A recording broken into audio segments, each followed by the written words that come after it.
Hey guys, it's Tony Gattari here from Achievers Group with another passionate and practical business video vitamin.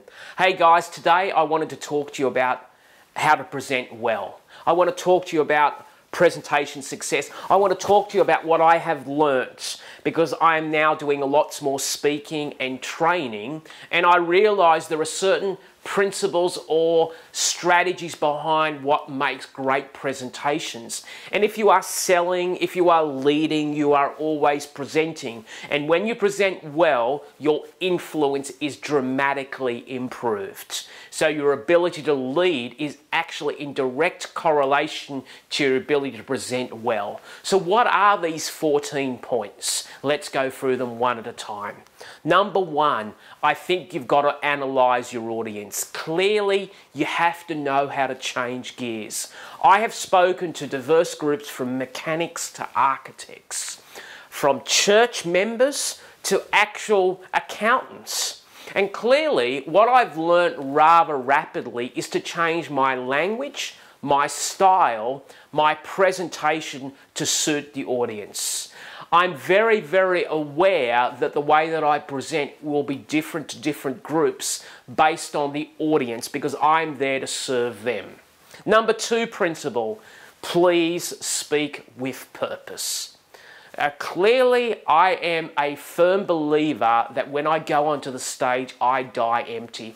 I have a message to project. I have a purpose. I'm not there wandering. I have a message that is in my spirit that I need to get out. Please speak with passion and purpose. You will see you'll be decisive in moving people's hearts. Number three is make a confident, decisive and interest-evoking introduction. I call it shock and awe. When you get up on the stage, when you present to people, please try to be a bit radical. Try to actually get the juices flowing. Almost be controversial. It's cool being controversial. It's okay being weird. It's okay being funny, especially if you are funny. But remember, you've got to capture the audience right away. You've got to get their attention because ultimately you're there not only to train them, but you're also there to entertain them also at the same time. Number four, it is really important that in any speech, in any talk, in any training, you lay out the path. You tell them this is where we're going, what the purpose of the talk is, and you lay out the path, you chunk it down, you take them on a journey. Now that journey is usually through discovery. Number five, guys, is you need to provide well-organized and compelling content.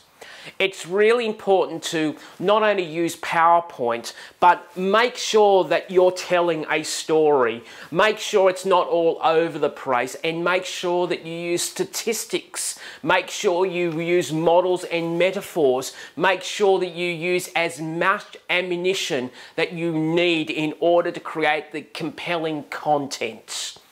Number six, use the correct language. Use the appropriate language for the audience. Use the appropriate language to get cut through. Use the appropriate language in order to make it not only interesting, entertaining, but also educational.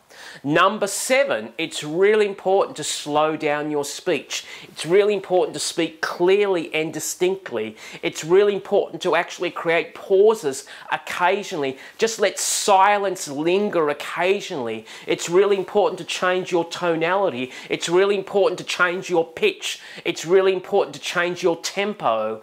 But it's really important to speak clearly and speak distinctly. Now, clearly doesn't mean perfectly. I am not a perfect speaker. I do things very oddly when I speak.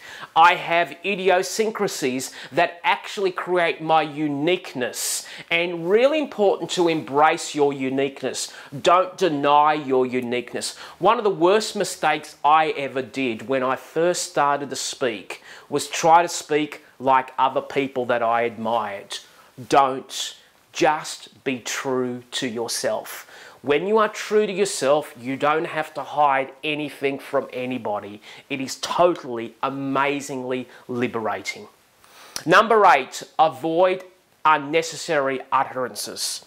One of the mistakes I used to make is I used to say but a lot. And I used to click my fingers a lot, and I used to go like that a lot. Somebody came up to me and in a feedback form, and I said, I wish you would stop hitting your shoulders or your leg, because it's annoying. It is very annoying, those utterances. I didn't even know I was doing it until it was actually told to me I was doing a lot of it. Now, I've got to limit myself and stop doing it, because I actually know it annoys certain people. Number 9, use your voice to good advantage. Use passion, purpose, go up and down. Speak quicker in order to become much more persuasive, then slow it down. It's almost like you're changing gears. You're going from first to fourth. You're going from 20 kilometers to 200 kilometers, and you're always moving it backwards and forwards. So you are never monotone, because if you are monotone, I will tell you, irrespective of content, you will be dead set boring. And boring speakers do not get cut through. Trust me, in a world of entertainment, people want to be engaged, educated, and entertained. Number 10, use body language, especially eye contact. Now, I've learnt that you actually have to scan the entire room. I tend to favour the left side when I speak. One of the things that I've had to learn on is always look at people at the right and look at them at their eyes and engage people individually through eye contact. I think that is so important. Number 11, please use PowerPoint and other visual aids effectively. Now, it's not death by PowerPoint. I have seen some of the most ridiculous, stupid, insanely idiotic presentations where people have basically just done a brain dump, put it on PowerPoint, and have read the PowerPoint slides line by line, word per word. Now, the problem with that is that people will read 2 or 3 times quicker than you can actually speak. They've already read the information before you've even talked about it. Talk about switching off. That is a big no-go zone. Number 12, control your nervousness. Now, we're all nervous. I'm still nervous when I speak now. And really, I've got to actually turn the volume down. I've got to do certain rituals before I begin. I sometimes pray before I begin, because I actually need as much divine help as possible before I get up on the stage. I sometimes go and do exercise. I try to get a good night's sleep before I present. I try to ensure that I'm in my zone, because when I'm in my zone, I'm at peace with the world. Number 13, please handle questions from the audience with confidence. I mean, this is really important. One of the great things that really builds credibility is that when people do ask questions, you have the ability to answer those questions on the spot. I remember one person said to me, Tony, you won me as a client, because when you presented and you allowed people to ask questions, you had some really tough questions from the audience and you spoke with such confidence, without notes. You just knew the answer. I knew then and there that you knew what you were talking about in the area of business, because it wasn't a textbook, it was an experience that I was buying.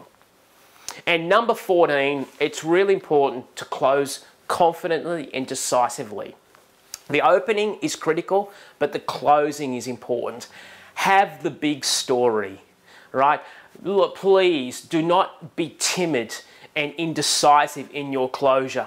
Try to bring everything together and try to actually create a great story. I tell a story usually at the end, which actually is a bit like a parable that actually highlights what I've said or gives them a profound insight, so they can walk out of there absolutely delighted, entertained and inspired. So guys, I hope that really has helped you in understanding how to present well. And until next time, have a great week and God bless you.